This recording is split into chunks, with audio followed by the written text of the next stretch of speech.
ngayon magluluto ako ng sardinas. At ito yung sardinas galing sa Relief Goods.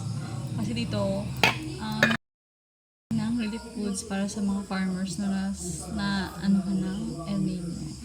Naapektuhan ng El Nino. So, ayun.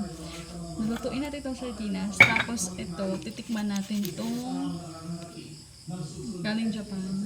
Padala to ng tita ni JV. Miswa ata. Siya. Yeah, miswa nga. So, ayun. Ngayon ko lang kasi siya nabuksan totally. Ayan.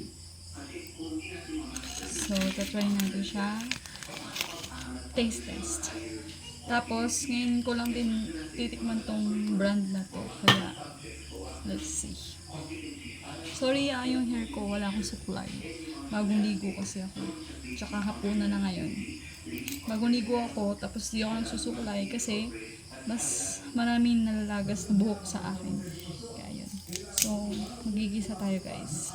Hiwa lang ako ng sibuyas bawang. Ayan guys, nakahiwa na ako. Nalagyan ko na ng mantika yung kawali. Wait lang. Ayan, gisayin muna natin yung sibuyas. Sunod ko yung bawang.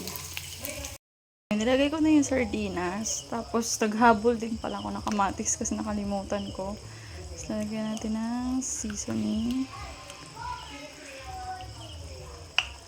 Nilagay din pala ako ng konting toyo. Konting toyo lang. Tapos, ito, ilalagay na natin yung miswa. Ayan na, guys. Luto na siya. See? Medyo malambot-lambot na siya. Sakto lang to. Durog na rin yung yung isda ng sardinas.